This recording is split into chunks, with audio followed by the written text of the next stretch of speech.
The studio lights burned bright, casting a warm glow over the set of The Late Show with Stephen Colbert. The audience buzzed with anticipation, their chatter a low hum as they waited for the next guest. Stephen, perched at his desk, shuffled his note cards, his grin as polished as ever. Tonight's lineup was a coup. Nicole Kidman, fresh off a string of critical successes, was here to talk about her latest film, a gritty drama that had Oscar buzz before it even hit theaters. The stage was set for a classic late-night interview, the kind that usually ended with laughter and a clip of the movie. But the air felt different tonight, heavier, like the moment before a storm breaks. Stephen leaned forward as Nicole walked out, her presence commanding even in the casual elegance of a tailored blazer and jeans. The crowd erupted, and she offered a practiced smile, waving briefly before settling into the guest chair. Her posture was poised but guarded, her eyes scanning the room as if sizing up the terrain. Stephen, ever the showman, launched into his opening, a mix of charm and gentle ribbing about her accent, her career, the usual fare. So, Nicole, you've been in everything from indie darlings to blockbusters. Do you ever get tired of being so good at everything? The audience laughed, but Nicole's smile tightened, her fingers brushing the edge of her chair. The conversation started smoothly enough. They talked about the new film, a story of betrayal and redemption set in a crumbling, Rust Belt town. Nicole spoke passionately about the role, her voice steady as she described the months she spent shadowing factory workers to get the character right. Stephen nodded along, tossing in light questions about the shoot, the director, the costumes. But then he pivoted, as he often did, to something more personal. You've always been private, Nicole, but people are curious. You've got this incredible life, 2 kids, a marriage that seems to defy Hollywood odds. How do you keep it all together? The question wasn't unusual, but something in his tone, a touch too probing, made her pause. Nicole's eyes narrowed slightly, and she shifted in her seat. I don't think about it like that, she said, her voice cool but measured. My family is my family. My work is my work. I don't owe anyone an explanation for how I live. The audience murmured, sensing the shift. Stephen, quick to recover, chuckled and moved on. But the moment lingered, a crack in the usual late-night polish. He asked about her early days in Australia, her first big break, and she answered. But her responses grew shorter, her smile less frequent. The crowd didn't notice at first, caught up in the rhythm of the show. But those watching closely could see it. Nicole was pulling back, her guard rising with every question. Then came the question that changed everything. Stephen, perhaps sensing the interview needed a spark, leaned in with a grin. So, there's this rumor floating around, and I have to ask because, well, it's my job. Word is, you turned down a huge role in a franchise film because you didn't like the script's politics. Any truth to that? The audience leaned forward, eager for a juicy tidbit. Nicole's face froze, her lips parting slightly as if weighing her response. The silence stretched just long enough to feel uncomfortable. Stephen, she said finally, her voice low, I don't play those games. If I pass on a project, it's for my reasons, not for headlines. The crowd was quiet now, the air thick with tension. Stephen, used to diffusing moments like this, tried to pivot with a laugh. Fair enough. Fair enough. Let's talk about something lighter. Like, say, your love for karaoke. But Nicole wasn't having it. She leaned forward, her gaze locking onto his. No, let's not. You want to? Talk about my choices. Fine, but don't expect me to sit here and feed into some narrative you've decided to spin. The audience gasped, a few nervous laughs breaking the silence. Stephen's smile faltered, but he pressed on, unaware that the interview was already slipping out of his control. Stephen's eyes widened, a flicker of uncertainty crossing his face as Nicole's words hung in the air. The audience, now fully aware of the shift, leaned forward, their whispers like static in the studio. He adjusted his tie, a nervous habit, and tried to steer the conversation back to safer ground. Okay, Nicole, let's talk about your process then. You're known for diving deep into roles. What's the hardest thing you've ever done for a character? It was a softball question, meant to smooth over the tension, but Nicole's expression didn't soften. She sat back, crossing her arms, her gaze still fixed on him. Hardest thing, she said, her voice carrying a quiet edge. Probably sitting through interviews where people assume they know me because they've read a tabloid or two. The crowd let out a collective ooh, some clapping, others shifting uncomfortably. Stephen laughed, but it was forced, his usual charm cracking under the weight of her intensity. He glanced at his note cards, then back at her, as if searching for a way to regain control. Well, you're keeping us on our toes tonight, he said, his tone light but strained. Let's talk about the film again. That scene in the factory, it's getting a lot of buzz. Walk us through it. Nicole didn't move, her posture rigid. You don't get it, do you? She said, her voice low but clear. I came here to talk about my work, not to be dissected for your ratings. The audience gasped again, louder this time, and Stephen's smile vanished entirely. He opened his mouth to respond, but she cut him off. I've been doing this Long enough to know when someone's fishing for a soundbite. You want a story? Make one up. You don't need me for that. The words landed like a slap, and the studio fell silent, save for the faint hum of the lights overhead. Stephen, visibly rattled, tried to pivot again. Nicole, I'm just trying to have a conversation here, he said, his voice tinged with defensiveness. The audience wants to know you, not some headline. But she shook her head, a small, bitter smile crossing her lips. They don't want to know me, she said. They want a version of me that fits whatever narrative's trending this week, and you're happy to give it to them. The crowd was split now, some murmuring in agreement, others whispering in shock. A few shouted encouragement, their voices cutting through the tension. The producer, standing just off stage, signaled frantically for a commercial break, but Stephen ignored it, leaning forward with a mix of frustration and determination. Look, I'm not the enemy here, he said. I'm asking questions people are curious about. If you don't want to answer, that's fine, but don't make it sound like I'm twisting your words. Nicole's eyes flashed, and for a moment, it seemed like she might back down, but then she stood, slowly, deliberately, her chair scraping against the floor. The audience held its breath as she unclipped her microphone, her movements precise, almost theatrical. I'm done, she said simply, her voice carrying across the studio. She dropped the mic on the desk, the thud echoing through the speakers, and walked toward the wings. The crowd erupted, some cheering, others booing, their voices a chaotic mix of support and disbelief. Stephen sat frozen, his hands gripping the desk as he watched her go. The producer rushed on stage, whispering urgently, but it was too late. Nicole was already gone, her silhouette disappearing into the darkness of the backstage corridor. Backstage, the corridor was a maze of cables and shadows, the hum of the studio fading as Nicole strode forward, her heels clicking against the concrete floor. Her breath was steady, but her hands trembled slightly, adrenaline coursing through her veins. She'd walked off sets before, but never like this, never in front of a live audience with cameras rolling. The weight of what she'd just done settled over her, a mix of defiance and unease. She didn't regret it, not exactly, but she knew the storm that was coming. The headlines, the think pieces, the endless speculation on social media. She could already see the tweets. Nicole Kidman snaps. Colbert crosses the line. She pushed the thoughts aside, focusing on the exit sign glowing red at the end of the hall. Behind her, the chaos of the studio spilled over. The audience's roar hadn't died down, a mix of cheers and jeers echoing through the walls. Stagehands froze, unsure whether to follow her or stay out of her way. A young assistant, barely out of college, hesitated before stepping forward, holding out a bottle of water. Ms. Kidman, are you okay? He asked, his voice shaky. Nicole paused, her expression softening for a moment. I'm fine, she said, taking the bottle but not opening it. Just need some air. She kept moving, her pace deliberate, as if stopping would mean confronting the magnitude of her exit. In the studio, Stephen was scrambling to regain control. The producer's voice crackled through his earpiece, urging him to cut to commercial, but he waved it off, standing up behind his desk. Well folks, he said, forcing a grin, that's why we call it live TV. The audience laughed nervously, some still buzzing from the drama. He launched into an impromptu monologue, poking fun at himself to diffuse the tension, but his eyes kept darting to the wings, as if expecting Nicole to reappear. She didn't. The band played a quick riff to signal the break, and the show finally cut to ads, the screen fading to a car commercial as the audience whispered among themselves. Outside, Nicole reached the stage door, pushing it open to a blast of cool night air. The alley behind the theater was quiet, save for the distant hum of city traffic. Her driver was already waiting, the black SUV idling a few steps away. She slid into the back seat, closing the door with a soft thud. Just drive, she said, her voice calm but firm.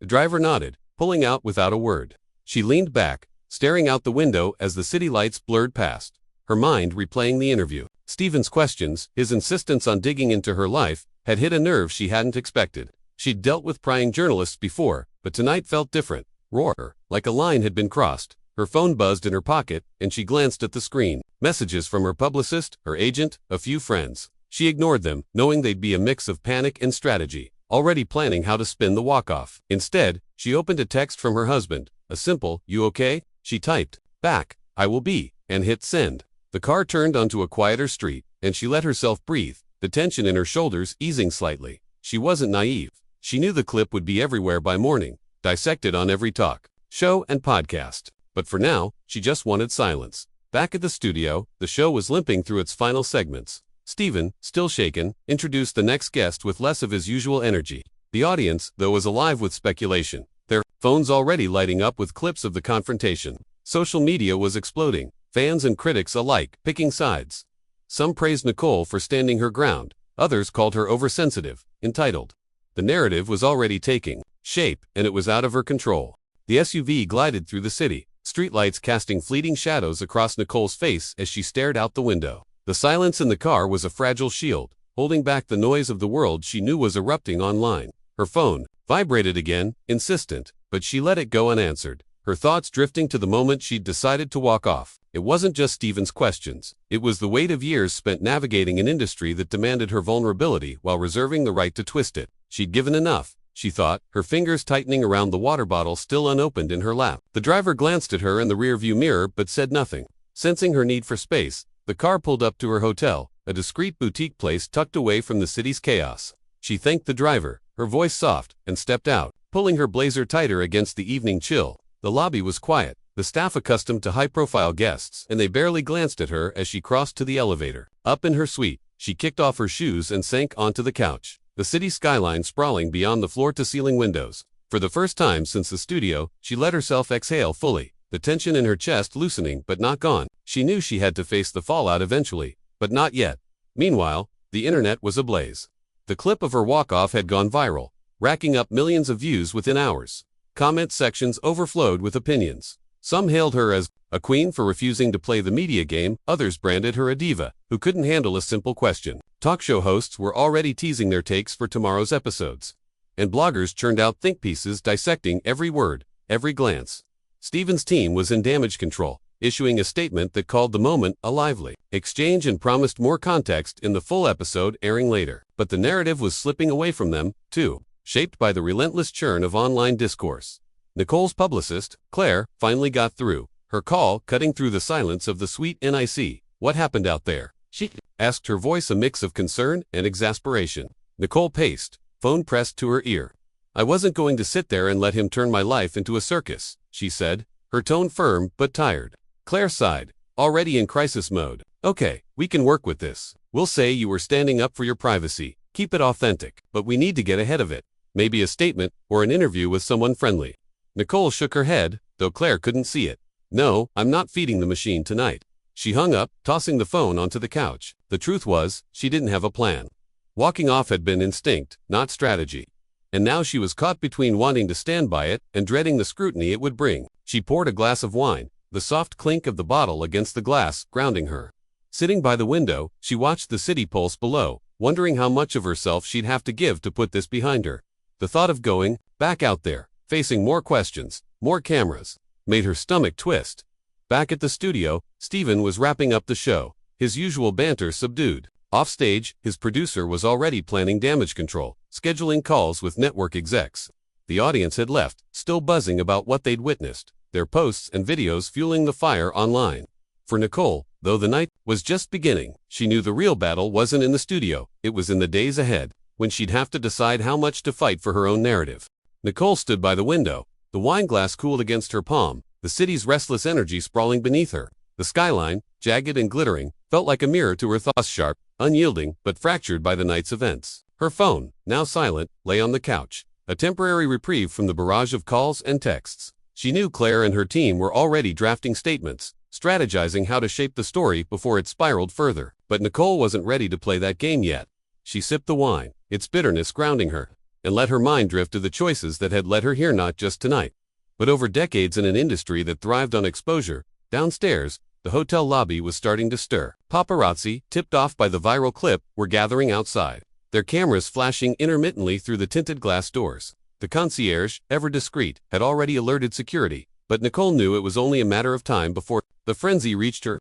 She'd been through this before: scandals, rumors, moments when her life became public property, but this felt different. This wasn't about a role or a red carpet misstep. It was about her refusal to perform, to give the audience what they expected, and that, she knew, would make the backlash sharper. Online, the debate was raging. Hashtags like #NicoleWalks and #ColbertClash trended worldwide, with fans and detractors carving out their camps. Some praised her for calling out the media's overreach, sharing clips of her sharp retorts with captions like "she's done with the nonsense." Others mocked her, memes sprouting up with her mic drop paired with snarky one. A few outlets were already digging into her past, pulling up old interviews to paint her as perpetually difficult or, conversely, a misunderstood artist.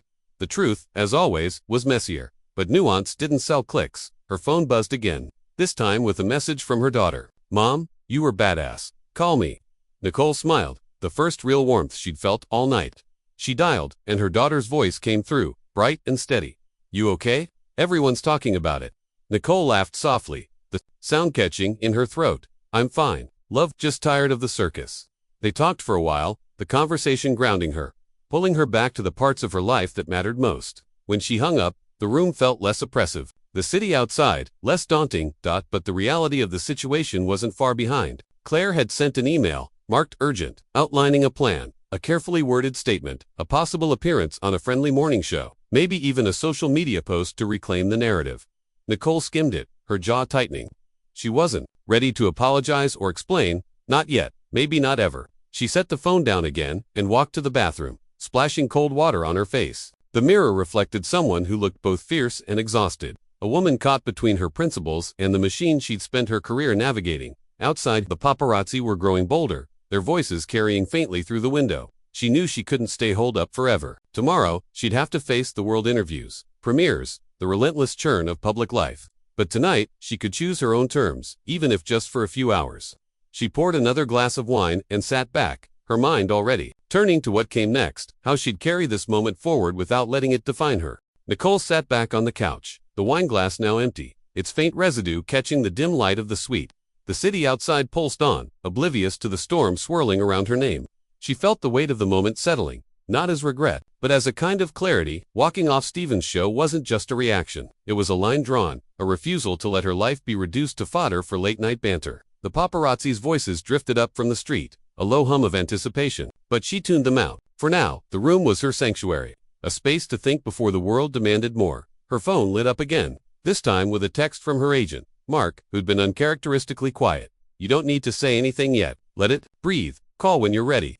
She appreciated the restraint, the rare acknowledgement that she didn't have to jump into damage control. But she knew the pressure would come soon enough. The industry thrived on narratives, and hers was already being written without her. She opened her laptop, curiosity getting the better of her, and skimmed the headlines. Some called her brave, others petulant, but all agreed on one thing. This was a moment people wouldn't forget. The online frenzy had only grown. Clips of the walk-off were dissected frame by frame, with pundits analyzing her body language, her tone, even the way she'd dropped the mic. Fans rallied with posts about respecting her boundaries, while critics churned out hot takes about celebrity fragility. A few late-night hosts had already woven the incident into their monologues, some siding with Stephen, others poking fun at the drama. The story was bigger than her now, a cultural flashpoint she hadn't intended but couldn't escape. She stood, pacing the room, her bare feet silent on the plush carpet. The question wasn't what people thought, it was what she'd do next. A statement felt like surrender, a concession to the machine she'd just defied. An interview might soften the edges, but it would mean playing the game again, offering pieces of herself to appease the public. She stopped by the window, the city's lights blurring into a kaleidoscope. For the first time in hours, she let herself consider not reacting at all. Let the world talk. Let them speculate. She'd built a career on her terms. And maybe this was just another way of holding that line. Her thoughts were interrupted by a soft knock at the door. It was her assistant, carrying a takeout bag from her favorite Thai place. A small gesture of normalcy. They sat together, eating in comfortable silence. The city's chaos held at bay. You did what felt right, her assistant said finally, unprompted. Nicole nodded, a faint smile breaking through. Maybe, she said, her voice steady. Or maybe I just got tired of pretending. The words felt like a release, an acknowledgement of the fire that had driven her to walk off that stage. By morning, she'd have to decide. Step back into the spotlight or let the moment stand as it was. For now, she chose the latter, setting her phone to silent and turning off the laptop. The world could wait. She leaned back, the city's hum fading into the background, and let herself rest, knowing whatever came next would be on her terms, or not at all.